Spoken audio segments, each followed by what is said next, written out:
Okay, guys, just so I can get you guys out of here. So that's why I try to start as soon as possible. And I'm always pleased that you guys get in here, like really right after class or right after you get off the bus or get started.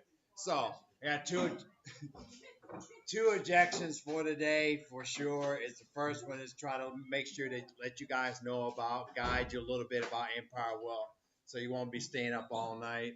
After you hear this, maybe you want to readjust your index cards, or maybe not. I don't know. So that'll be up to you. Maybe you got kind of a good feel for it. I hope you now that you're trying to understand that it this Empire well complements what we've been going over in U.S. history and what we're going to be doing probably also as well in the future. So it should support you guys. I know I updated Power School. You got to think about the long game. Don't be looking about the grades. It's thinking about at the end of the year what's going to happen next quarter, what's going to happen next semester as your grades will start improving. They will improve because you're going to get used to this. All right. So just trust me on that one. I know you're like, yeah, right, like that. So, and then the second part, probably we need to transition into Tuesday's work. Tuesday is no quiz, but we still will be quizzed on that afterwards, after our like the quarter is over. So you still need to know the material. So I don't want you to think because I told you next week is kind of thinking about your project. All right, won't be a lot of work on your project. Tomorrow, make sure you split in two in a way, not literally yourself, but like as far as groups, like into like third period, group into like where you were first period, and then like that group will have APUSH first and take the Empire Well. The other group will be there in biology. All right, so and then the math kids, I would like this for the first period come in there to my class. My class, I'll probably put in a couple extra tables because it could be a little crowded, but should be enough room for you to take your Empire Wealth, like the rest of it. There is 4 chapters. Should be a maximum of 56 points, but I did say to some of the kids who just kind of like you didn't do so well on the first part, maybe I can give you some more points beyond that. Nobody's going to get 150, 140, 110. You're not going to get past, you're not going to do that. It's like that. So that's not going to be a grade for that because this will be a test grade. All right. Chapters, the first chapter there, chapter 4, you have to answer 4 out of 7 questions. The next 2 chapters is like 3 out of 6 or 3 out of 7. And the last chapter is 4 out of 7 or 4 out of 8 questions. Okay? So if I do my math correct there, what does that make that 14 questions there? 4 points each. On chapter 4, I'm not too much worried about pages 78 and 79 that deals with Jefferson's visions versus Hamilton. I think you kind of already know Jefferson's vision about agrarian society. So I'm not, if maybe if you don't take too many notes or hardly anything off of those 2 pages, it's pretty good. So I do kind of like Hamilton's beginning. I do like Hamilton, like maybe if you want to know something about his life, maybe if you definitely want to know about his financial plan. Right? So think about that as you're looking at one there.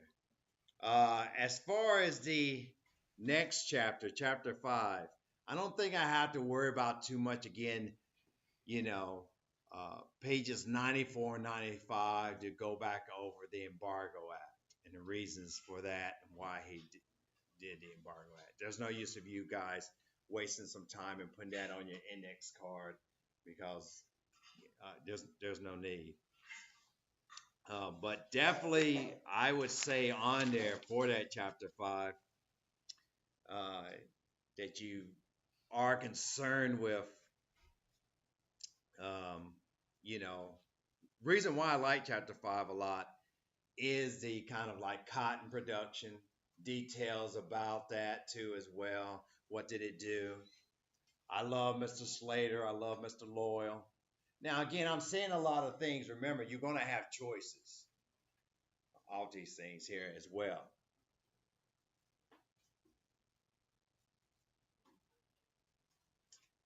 Love chapter 6. You know how much I have it in for the ear canal. So it'll probably be conducive. Jessica's like, what does that mean? Ooh. Like that. So for the ear canal, there's a lot of listing too as well, like things about the ear canal and some, and also if you've read, I don't know if you've gotten that far yet, or maybe some of you have. He makes a pretty good list about some projects too as well. Lancaster Turnpike.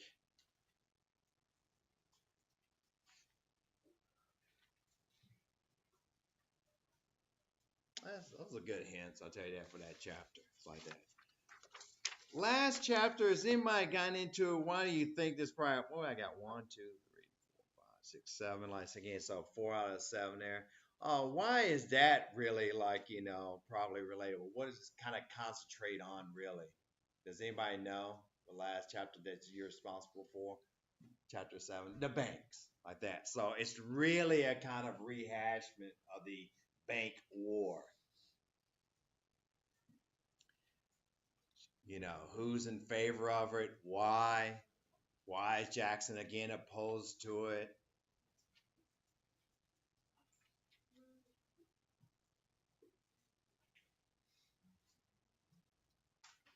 And this may echo chapter 4 in a way.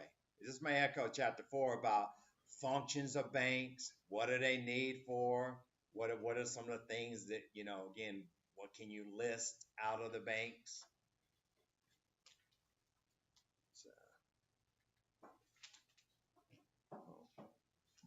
and I think that should throw you, take your time, because I will be here first period for the first. I gotta go over and teach civics for second period. I probably will not be there hardly at all for second period, but you should have the instructions. You should know it should be on there, and I'll have Miss Marilyn text me if there's any questions about that. So make sure you do that. And then afterwards, some people have to make up some quizzes, and maybe afterwards too, some people have to maybe again work on your projects and something like that. But you might want to take some time on this to answer questions. My warning is always for this is that there's some short answer questions on here. If you do not know the answer for certain, maybe you should not answer the question. Some of these have 2 parts, like and what did they do, and not only what they invented, and I said what it was for. You need to answer both parts. So maybe if you can't answer both parts, see if you can choose another question to answer. All right, please do that. So, and I'm recording this, I'm gonna send this to your classmates, but spread the word too as well. Right? Any questions about any of this chapters 4, 5, 6, and 7 for tomorrow? Anything about that? All right. All right, cool. And just try to transition over into something that you probably guys already know or have already been learning from your IDs. And we have to understand for Tuesday. All right. And now you may not have a quiz, but it's a big, big warning. Big warning. Why is it that I would have a big warning for you for Tuesday in the 1830s and 1840s, knowing what you learned last year as well? What is this time here that we're getting set up for? Why is it such a busy time in the 1830s and 1840s? What is going on, and what are the issues, and what is like just really, even socially, politically, and around the country. Alar. Civil War is coming. Abolitionism is growing. Does not start, but it starts to expand. We got to know what did throw fuel on the fire for abolitionism. And it's so big. You only know Frederick Douglass. I know you know Harriet Tubman, but what are some of the things that kind of fostered this growth? Jacksonian democracy fostered this growth, for sure. All right. So cool that some of you guys like. I know some of you guys are listening intently, but some of you guys are just jotting down some notes here. That definitely is. But what is the thing that I said that you say that started in the 1830s? All right, but really started earlier, about 1800s. But you could say in an essay it started around the 1830s. What is this kind of thing that is going on? We've already had one. Second, the SGA, the Second Great Awakening. Now you have a big problem. All right. How do I distinguish the Second Great Awakening from the First Great Awakening? And you probably forgot about the First Great Awakening. I'm going to always say, look, don't forget about it. Can you recall anything from the First Great Awakening? Just try to, like, say again, strain your brain. Says it had really something to do with this. I recall this person's name. Let's see if we can, generate this because I'm emphasizing this for those people who do not know anything about the First Great Awakening. You should listen intently right now so you can understand the second. Here's one.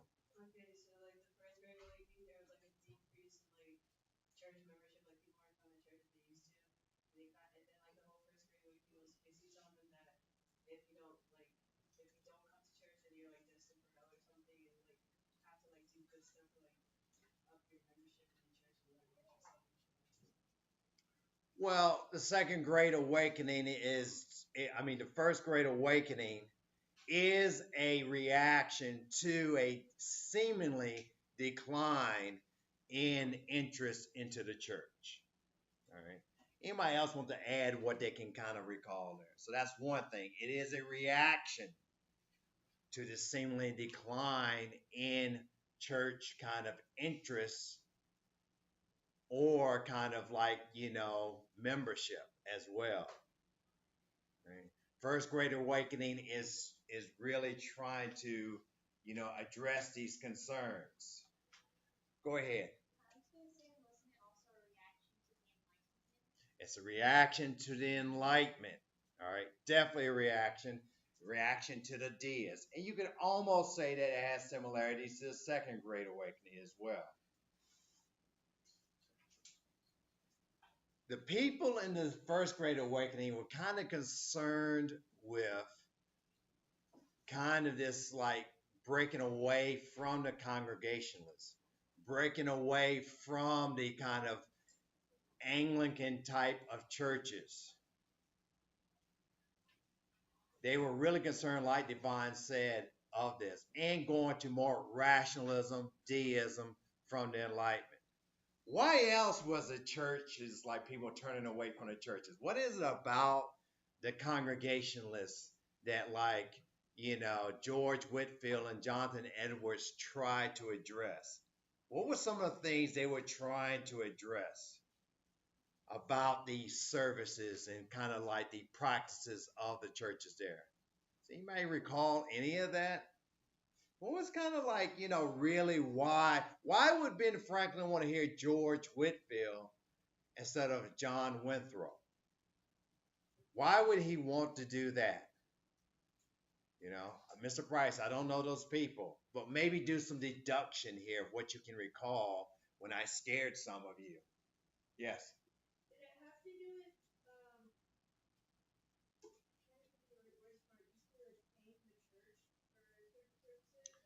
It's not that. Again, you guys should be able to recall this if I said to you, Jonathan Edwards, George Whitfield. Some of you know, you're kind of like a little scared here or something like that. And everything's like, well, what was it about them that would bring in more people in the First Great Awakening, Jamin? Thank you. It's more emotional. It's more passionate. This is the modern kind of like really Baptist Methodist churches that you guys go to and you see the singing, you see the kind of like, theatrics. You see the kind of people like, again, yelling and stuff like that, sister, I say, you better get yourself together. I've been watching you. Like something like that. So I see you carrying on, laughing and smiling. And need to get serious because the Lord is watching. He's not only watching you, he's watching me too. Like that, things that would be. And it'd be kind of like theatrical, and they would go, from one end of the church to the other, get out there with the audiences. I keep on telling you that's what the First Great Awakening was about. So, but it has another major effect. How does it kind of unify Americans? How does it kind of unify Americans? Yes, this is kind of hard to understand, Logan. Against the Catholic Church, it's not really kind of promoting Catholicism. Very good. And what about the Anglican Church?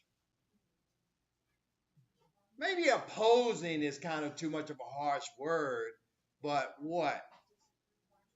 Reforming, getting away, getting away from state churches, getting away from one or two churches. It's the democratization of religion. You have choices. It's not one monarchical like state religion. It's becoming more Americanized. All right, you have a bunch of churches to go to, not one sanctioned church per se.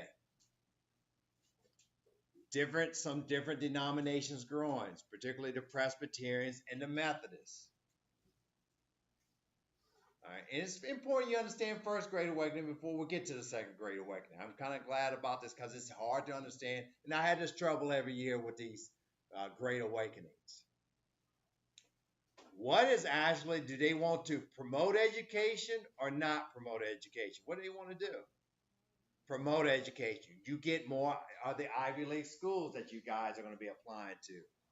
Brown, Princeton, like that. So those schools like that. So your safe schools like that. So that you guys will be going. So they needed those schools once again in here to make sure these kind of new lights,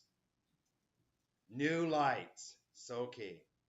It's always, guys, I think you guys are doing a good job of that. Like, it's about recalling, once I say it, if you can recall New Lights, Jonathan Edwards, going against the Anglican Church, what Logan said, kind of somewhat anti-Catholic still, like that, with the church. What you guys said about, about that, it's, a little bit non-traditional in a way. All right, this First Great Awakening. Now, I'm going to tell you, what's going to have a bigger impact is the Second Great Awakening. Much wider, much bigger. Think about Second Great Awakening, you think about it really breeds, and it definitely gives birth to reform movements, new thinking. Well, Mr. Price, why would this Second Great Awakening kind of flourish, and why would they even label it this way? It is kind of a reaction to still this lingering thought of rationalism, kind of deism, but Unitarianism. You're like, what is Unitarianism? And I know I expect you guys in, I know you don't have, for Christians, most Christians and Baptists believe in the Father, the Son, and the Holy Ghost. Unitarians believe that it's just one unifying God. And a lot of people here, Peter Cartwright, I'm just trying to name some people here, like don't worry about learning them right now. Lyman Beecher, like that. They says that, like, no. If you think Second Great Awakening, you think Baptists. All right. The Baptists are flourishing before, but now they really flourish. They are growing in big numbers. And if you think the First Great Awakening addressed like slavery, addressed women, it's really small time compared to the Second Great Awakening. The women are really the ones in the audience. All right. They're actually sometimes, they would have these big tent, like, revivals, and 90% were women. Like that. Still male dominated in the preachers and the reverends and the people, leaders of the church. But I'm telling you, the ladies are there. They're concerned about a lot of things here. One concern, of course, is their kind of rights in this kind of new America, this growing modern America. Second thing they're worried about is their home. And what do they see problems in their homes? What are some of the problems they see in their homes in the 1830s and 1840s? What are some of the problems they see in their homes? Yes. Industrialization. My husband, as again, is not home anymore like that. He's not home anymore. He's regulated by the time. We used to spend more time. So I'm there home alone somewhat with the kids. A lot of times in these cities or outside of cities. See, I know you guys think like, well, New York, they were out in the rural in the country, but the factories are kind of around in the countryside and inside the cities as well. So they're being regulated. It's changing their roles. It's changing. I told you, there's no more afternoon dinner. Now it's the evening dinner. So I'm concerned. It's scary. I know you guys, I'm telling you, I just want to move ahead a little bit. 1900 was probably the scariest like time for people. Electricity was scaring everybody. All the modern technology, they seeing wires, people predicting gloom and doom. So now imagine the 1830s, you see steam power. All right, you see trains coming around. You see people just moving. You see strange people coming around, like again, just traveling and setting up like, neighborhoods basically or towns. It's really scaring people change. All right. So it really is doing this. Where are the answers from? I need somebody to tell me it is the Baptist church. All right. It's the ever growing Presbyterian church and new churches. I may need to move into something like better called New Harmony. All right. Brook Farm. And what are these places? Utopian societies, you know. Maybe the Shakers, like I said again, everything. Some of the Quakers, like I said again, by Annabelle Lee, like I said again, everything. That promised me that if I diet correctly, I abstain from sexual relations, any sexual relations, but be around the opposite sex, but we kind of enjoy each other's company and work on this farm, we'll be okay. People are looking for this. People are predicting the end of the world. People are predicting that Jesus Christ is coming back. And actually, George Miller and the Millerites has a date for that. All right. And I know you guys laugh when the people come there on the hill and they don't see the Messiah coming in, and he says, I got the wrong date. Let me check my numbers. But this is what people are searching for. There's something else in the home too that's not quite right, and this is probably the highest point of this social habit at this time. You do it when you get married. You do it at a funeral. You do it when you have children are born. You do it when there's a birthday. You do it when people come over. Huh? Drinking. Not Brian.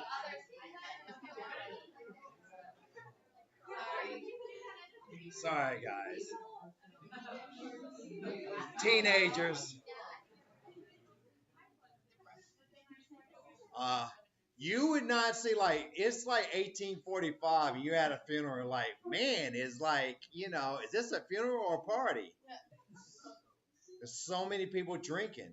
All right. So you go to a social function that's kind of a little bit upper middle class in New York City. Listen, and you can see primary source of listing of like, there's 100 people there, but there's 141 bottles of wine consumed. 101 bottles, seriously, of whiskey. Whiskey's choice is consumed.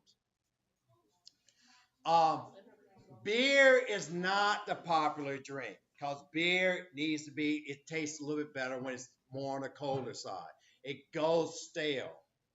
Whiskey is the drink of the day. Strong wines like Madeira. So people are drinking. And so you go to this social function. Listen, and you know what they do? A toast to the, to all the states. A toast to North Carolina, a toast to Virginia, a toast to the presidents. I'm telling you, it is this. But what are these women worried about when the men go home? They're having affairs. They're inebriated. They're drunk almost to a point where they pass out when they get home. And what else they're doing? Abusing the children in them. There is no like restraining orders. There is no like, again, anything that battered women's shelter about this at this time. So I hate to say this. I hopefully in your families you don't have somebody that is a chronic alcoholic. But I'm telling you, alcohol has a tendency. You guys may notice this in the future. I know, unfortunately, my experience tends to exacerbate bad parts of your personality for the most part. I say this though, if you're a pretty jovial guy, it just exacerbates that you become like, not that I know this, like let's just say I talk a lot. It would if I drank some, it would just make me talk louder and just talk more. Some people are a little bit more moody, some people a little bit more angrier. It exacerbates that. And that can become a big problem. And I'm hoping that does not, like, you guys have not experienced that in your family. Um, police today, police today, they still probably they have more problems that's alcohol related than drug related. All right, that's in their homes or at night, or people driving while they're drunk, or people like loitering or doing stuff, or some kind of domestic things going on. So this is the birth from the Second Great Awakening. As those women are in there, a lot of churches are beginning to take a no alcohol pledge. The temperance movement. All right, don't think the 1920s. This is the 1830s and 40s. The temperance movement. It means, again, to abstain from alcohol, or at least not so much abstain, but kind of like, again, that you will not drink as much. So, and it starts the beginning of statewide movements. This is the Second Great Awakening having this effect on women. The kind of other effect for the last 4 minutes is this. Well, you know what? The Second Great Awakening actually really people start hearing it. You know who else shows up to some of these revivals are actually free blacks and slaves. You're like, Mr. Price, the slaves can't go there. Well, it's a Sunday, and it's good for the slaves to hear the word of God and the Christian God. The problem is sometimes the master there, sometimes the overseers there, people there, they're like, wait a minute, they're talking about things that might rile them up. What are some of the things that supposedly that again that they're talking about that might rile the slaves up? Freedom, equality. You are equal in the eyes of God. You get this kind of a little bit of the first grade, but second grade way really start exploding. Like that, really about this. Nat Turner he actually will travel to preach everywhere. He will be allowed to, not to really, like I said, when he's grown up to like really whites, but to other slaves. They want him to bring the good word. But then Nat Turner begins to turn things around and says, again, he starts sending like these kind of double messages that they can understand. This is going to sow the seeds for the abolitionist movement, the Second Great Awakening. How can you live in a country with a strong Christian religion that says equality before God and we're unequal? How can you live in a country that says that's not even by religious standard that says you should have, life, liberty, again, and property, that you're born with unalienable rights? It's the contradictions that's just going to make things explode and just kind of like, really, yeah, and people are going to stand up. Harriet Beecher Stowe, very religious. Her grandfather is Lyman Beecher. So she sees a slave auction. So like, wait a minute, I'm carrying this Bible.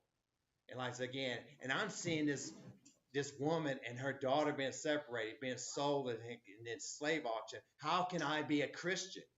I can and not just stand by. So it's really going to have this major, major effect on here, the Second Great Awakening.